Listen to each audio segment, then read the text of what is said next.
Hi Zuridia, this is Rebecca with your assignment 1 critique. This first assignment is adjusted really well.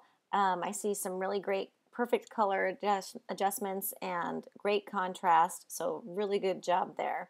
Adding the hot air balloons was a really fun idea, and it really helps to kind of give more meaning to the composition, why there was that big empty space over there on the right side, so great idea there. So the hot air balloons are obviously more vibrant and higher resolution than the rest of the image.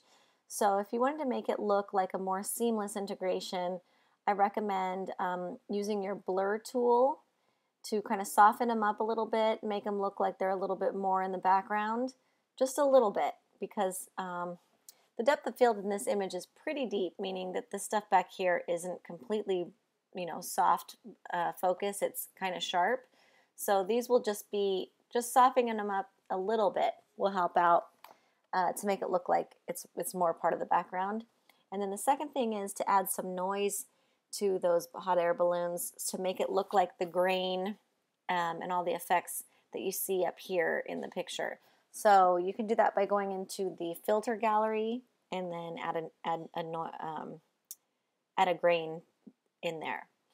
So those aren't things that you learned before this assignment, so I wasn't expecting to see them here. I just want to tell you about them in case you want to change it for the future or apply it on another assignment. So great job here. Great job changing the context of this image. The second image is a great choice for this assignment, and I can't tell what elements you eliminated, so great job there. And adding this neat sky is it's almost like he's making the storm happen in a way or something. It's really cool. So that was a great idea. The color on this image, not in the sky, but in the other part, the ground and the car, everything is kind of purple. It has like a purple tint to it. So you can tell that because you see a lot of blue on the hood of the car, and it's a white car. And then the ground looks really pink.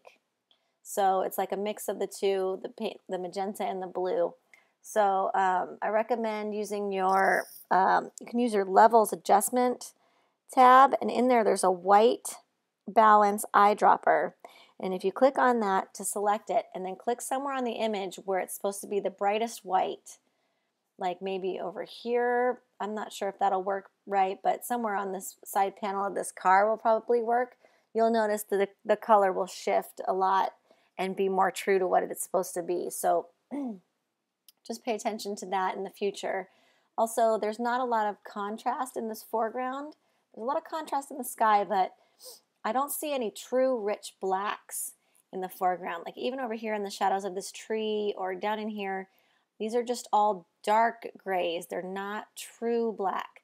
So in that same levels adjustment layer, I recommend that you pull the black slider over to the right and get some deeper, darker, richer blacks in there. And it'll make it feel a lot more three-dimensional, and it'll make him stand out some more against the blue sky. Because the blue sky, because it's so bright and contrasty, it's really taken over the whole image.